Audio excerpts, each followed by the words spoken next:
I needed the money. That's how it started. A friend told me about an old man who needed help with paperwork. He was offering good money for just a few hours of work. It sounded too easy, and I wasn't in a position to be picky. His apartment was small and smelled stale, like damp wood or something else I couldn't place. He greeted me with a weak smile, his glasses slipping down his nose. He spoke almost too kindly. He told me to sit, gave me a stack of documents, and left the room. I should have paid more attention to how quiet it was after that. For a while, I just worked. The papers were dull numbers and names I didn't understand. Every now and then I heard smaller noises coming from the hallway. At first I ignored them. A house settling, maybe pipes. But then there was something else. A wet sound followed by a muffled sob.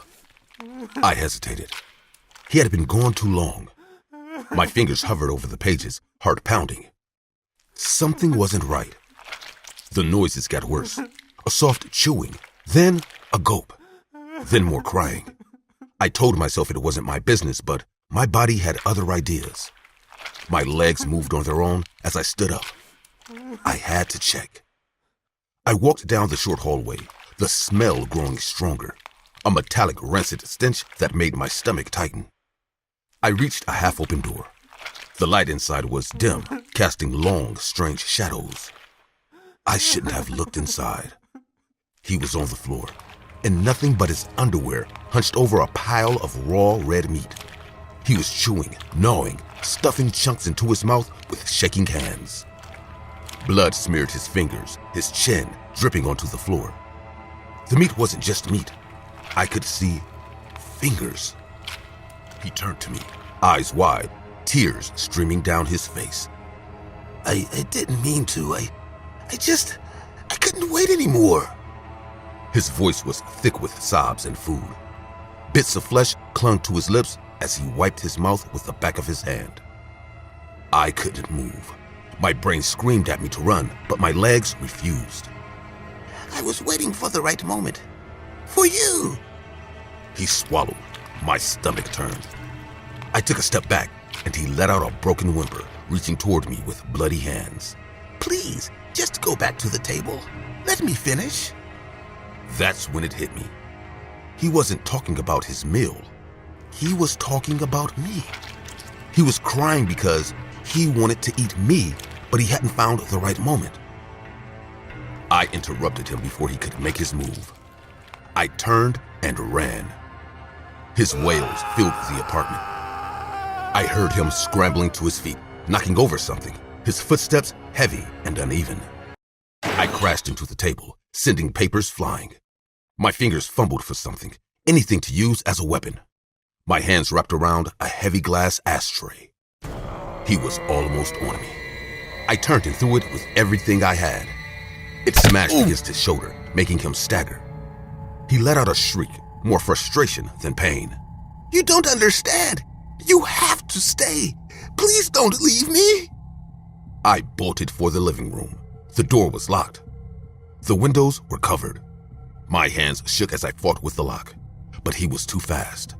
A chair crashed behind me as he lunged, grabbing my arm. His grip was slick with blood, but strong. Too strong for a man his age. His nails dug into my skin. You don't have to be scared. It doesn't have to hurt. His breath was hot against my ear. My stomach turned. He tried to drag me back down the hallway toward the horrible room where he was eating somebody else just a few seconds ago. My feet slid on the floor, kicking wildly. My knee hit the table. My hand grabbed a lamp. I swung it backward, the heavy base slamming into his body. He let out a strangled cry and loosened his grip just enough for me to break free. I ran for the nearest window, shoving aside a curtain. My fingers found the latch, but he was on me again, grabbing my waist, yanking me back. I kicked wildly, trying to claw at anything. My nails raked across his face. He roared, shoving me hard against the wall. My vision blurred for a second. My head throbbed. I turned, hands grabbing at the nearest object. A heavy glass vase. I swung it with all my strength, smashing it into his face. It shattered, sending shards everywhere. He stumbled back, clutching his bleeding forehead. I didn't wait. I ran for the window, wrenching it open. I remember feeling the cold of the wind. That was the moment when I really felt free, even though I still wasn't. I swung one leg over, but then his hand locked around my ankle. Stop! You can't leave me like this! I kicked. My foot slammed into his face. He screamed, releasing me. I fell, landing hard on the ground below. Pain shot through my ankle, but I didn't stop. I crawled, then ran, barefoot, bleeding, but alive. Behind me, his wails turned into sobs. He was caught a few days later. Not because of me. The police had been watching him for months. They found bodies, dozens, men, women, children. He confessed to everything. His name was Andrei Chikatilo, the butcher of Rostov. He had killed at least 52 people. I had almost been 53. I gave my statement. The officers took my clothes, checked me for injuries, asked me the same questions over and over. Did he say anything? Did he hurt you? How did you get away? I answered, but I was barely there. My mind was still trapped in that apartment, in that room with him kneeling on the floor, chewing, crying. They executed him in 1994. A bullet to the head. Quick compared to what he had done to his victims. I never went back to that city. I never took another job like that. Sometimes I still hear his voice in my dreams, crying, begging me not to leave. But I did, and I lived. This story is based on the crimes of Andrei Chikatilo, the butcher of Rostov. Between 1978 and 1990, he brutally murdered at least 52 people, most of them young women and children. Chikatilo lured his victims into isolated areas, often forests or abandoned buildings, where he would attack them with extreme violence. He stabbed, mutilated, and in many cases, cannibalized parts of their bodies. His methods were erratic and frenzied, making it difficult for investigators to link the murders initially. His ability to blend into society as a seemingly ordinary man allowed him to evade capture for over a decade. As authorities struggled to catch him, Chikatilo continued his sadistic spree, leaving behind scenes of unspeakable horror. He targeted vulnerable individuals, often tricking them into following him with promises of candy, toys, or work opportunities. Once alone, he would unleash his rage, deriving pleasure from their suffering. The brutality of his killings escalated over time, with some victims showing signs of prolonged torture before death. Despite multiple wrongful arrests, forensic advancements and psychological profiling eventually led to his capture in 1990. After a highly publicized trial, Chikatilo was executed by a single gunshot to the head in 1994. Hey guys, we noticed that only a small portion of you are subscribed to the channel. If you really enjoy our stories, please follow us and like the video. It's free and it really helps us a lot to keep growing. We upload videos daily and interact a lot with our community, as we upload stories that you recommend us, and once a month, we upload your own stories. And to those of you who are already subscribed, we appreciate all your likes, comments, and your constant support. You are as much a part of SSG Animations as we are. And now, back to the video.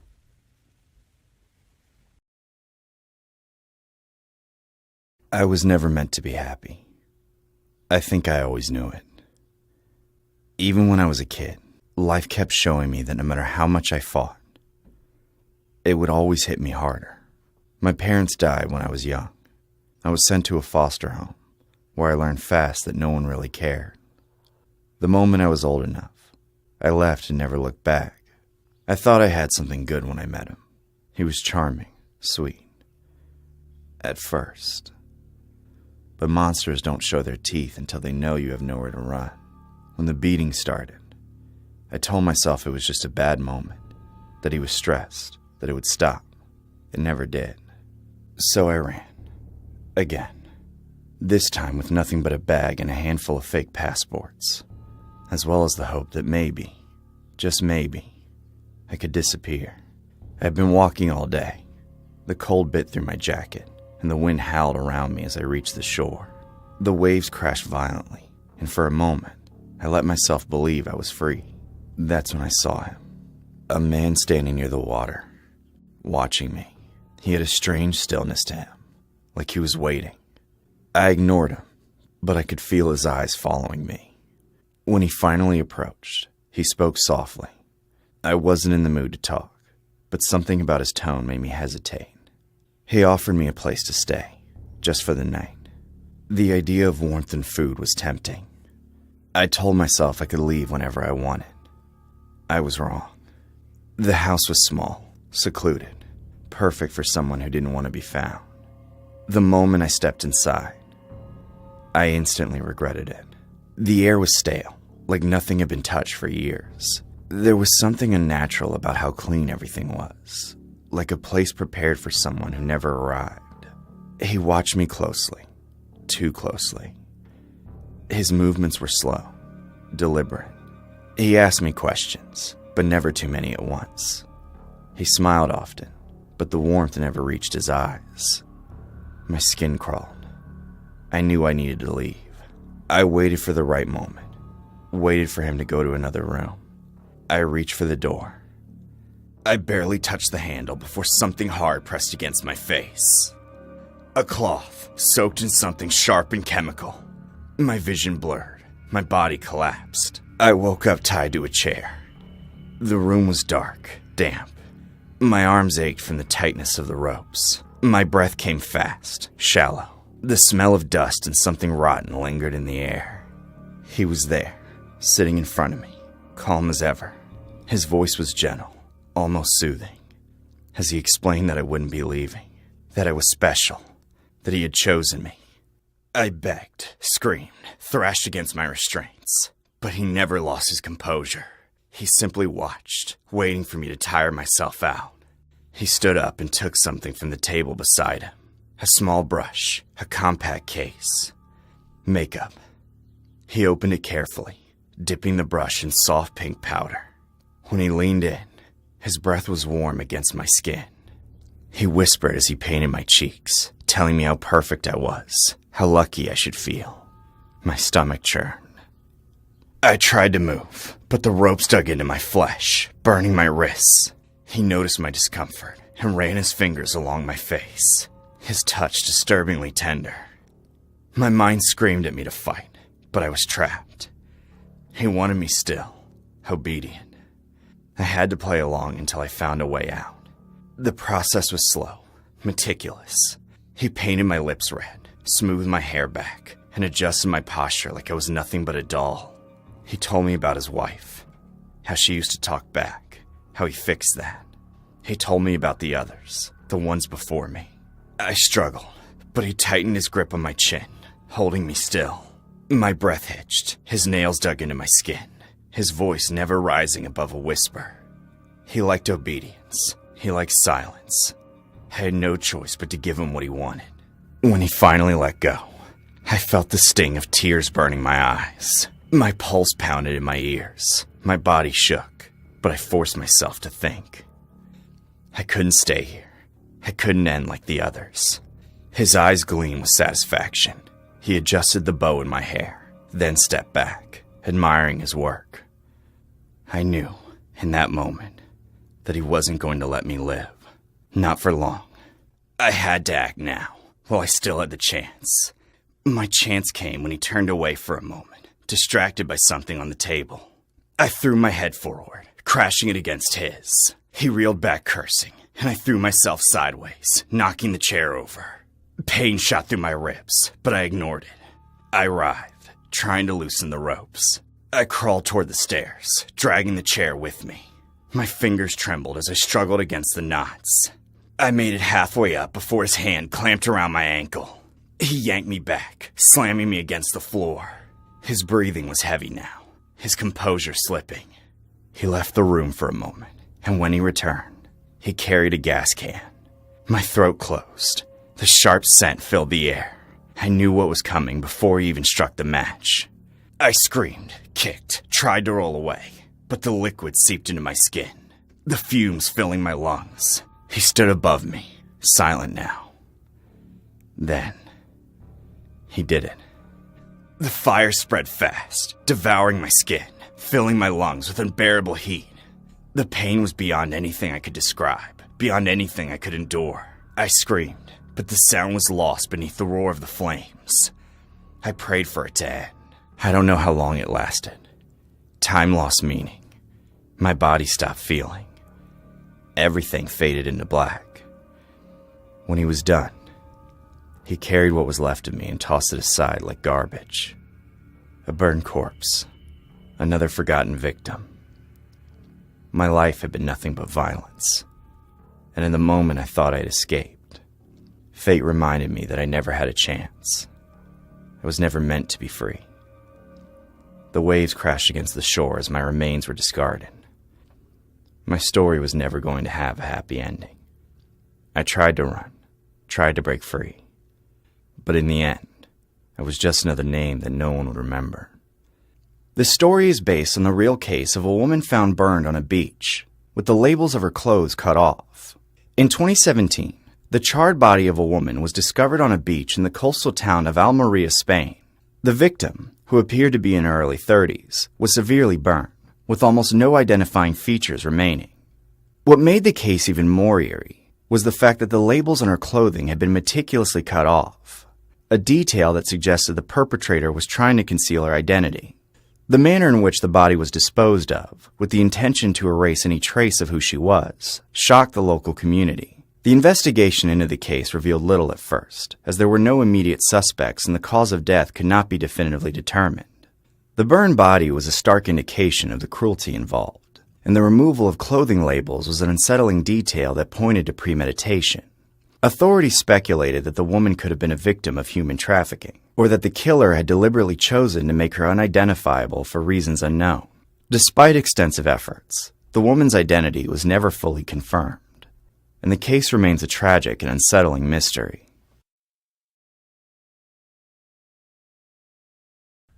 I don't usually stay out late. Routine is my comfort, and I stick to it. But that night, for some reason, I took a different route home. That mistake almost got me killed.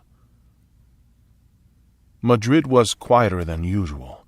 The streets felt empty. A few distant cars, some muffled voices from open windows. My footsteps were the only clear sound as I walked faster than normal. The alley ahead was a shortcut that I had taken before. It was dark and narrow, but it saved me a few minutes going home. I hesitated, but then I stepped in.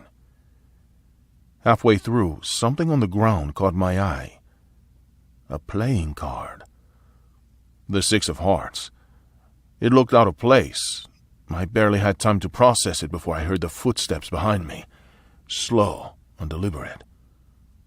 I turned around. A man stood there, partially lit by the dim streetlight at the alley's entrance. He wasn't particularly tall or muscular, but something about him felt wrong. Then, I saw the gun.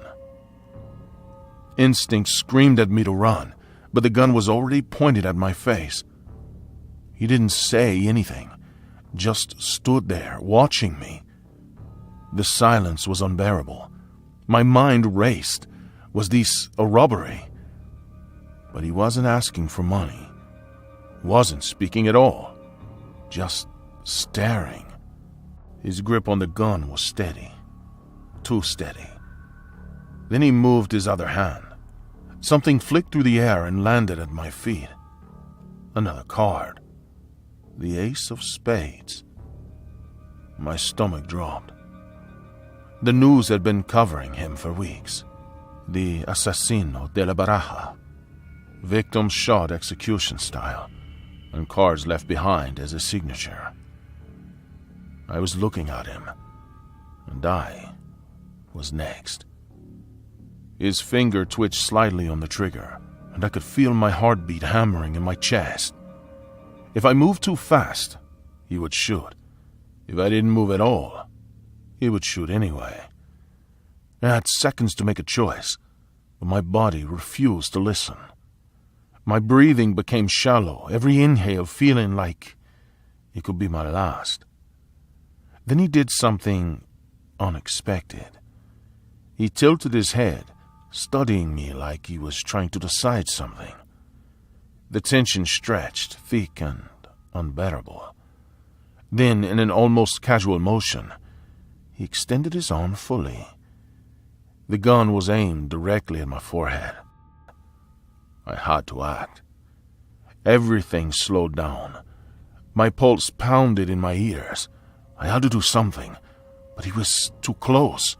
If I ran, he'd shoot me in the back. If I lunged, he'd shoot me before I reached him. His finger moved on the trigger. I saw it. A split second before he fired, I dropped to the ground. The gun went off. A deafening crack. A burning pain tore through my shoulder as I hit the pavement. He missed my head. I didn't stop to feel it. I attacked him. He stumbled for a second. That was my chance. I scrambled to my feet and ran, fast. Another shot rang out. Something shattered near my feet. Glass, maybe a bottle. It didn't matter. I just kept running. Suddenly I heard a third shot. The bullet struck the wall just inches from my head. Bits of brick exploded into the air. He was still firing, but his aim was getting worse. He was panicking. I burst into the main street. Lights, people, safety. My lungs burned. My legs shook. But I didn't stop until I was surrounded by others. I turned back, and he was gone. I barely remember getting home. My hands shook so much that it was hard to unlock the door. When I finally stumbled inside, I locked every bolt, pressed my back against the door, and slid to the floor. I should have called the police immediately, but I was in shock. The wound on my shoulder burned, but I barely felt it. When I finally picked up the phone, my voice came out shaky and weak. They arrived quickly, asked questions, wrote things down, but my description was too vague. The dim light, the adrenaline, it blurred everything together. Days passed. The police followed up, but there was nothing solid. No security cameras or useful witnesses. Just my word against the shadows. Then, the murders continued. This time, no survivors. No mistakes. I stayed locked inside for days. Sleep was impossible. I kept replaying that night in my head. The way he looked at me. The moment his finger moved. If I had reacted just a split second later, I would have just been another corpse with a card on my chest. Every time I closed my eyes, I saw him. The gun, the cards, the moment his finger tightened on the trigger. I checked the locks on my door at least 10 times a night. I avoided dark streets, avoided walking alone. Even in daylight, I felt like I was being watched. Like he knew I was still out there, that I'd slipped through his fingers. And then, a card appeared, slid under my door. The Ace of Spades. I froze. He had found me. He knew where I lived. My breathing became shallow. I grabbed the card with trembling fingers and turned it over. Nothing was written on it, just a message I understood clearly. I wasn't safe. I called the police immediately. They arrived within minutes, checked the area, but there was no sign of him. No security footage. No fingerprints on the card. That night I barely slept. Every sound made me jump. I stayed up until sunrise, waiting for something, anything to happen. But nothing did. A week later they caught him. His name was Alfredo Galan. His face was plastered all over the news. When I saw his mugshot, my stomach turned. I had seen that face in the alley. He had looked at me in the eye, pulled the trigger, and missed. I thought I would feel relief, but the fear didn't leave me. The reality was worse. He had learned from his mistakes. His later victims didn't get the same chance that I did. He improved. My name never made it into the reports. I didn't want to talk about that. I felt that my story wasn't important. I didn't feel like a survivor. I was an error, a mistake. Even after his arrest, the fear never left me. Every creak of my apartment made my heart race. Every unexpected noise felt like the sound of footsteps behind me. I had survived. I had escaped. But the thought haunted me. I wasn't just another target. I was a mistake that he learned from. The next time, there were no survivors. And that, more than anything, is what keeps me awake at night. It's strange, but I feel guilty for surviving, knowing that the fact that I survived helped this man to learn from me and get better for killing his next victims. This story is based on the crimes of the cardboard killer, or asesino de la baraja. In the early 2000s, a serial killer terrorized Spain, leaving a chilling signature: a playing card placed next to each victim's body. His crimes spanned several years, with at least 6 confirmed murders, primarily targeting women. The killer's modus operandi involved strangling his victims, often in their homes, and then placing a playing card near their bodies as a cryptic calling card. The images on the card seemed to symbolize death and chaos, fueling fear and speculation across the country. The killer's identity remained a mystery for a long time, as the police were unable to find any clear links between the victims, apart from the playing cards. His actions were meticulously planned, often taking place in areas with little to no witness, further complicating investigations. As the case progressed, a pattern began to emerge, leading investigators to suspect a connection between the murders.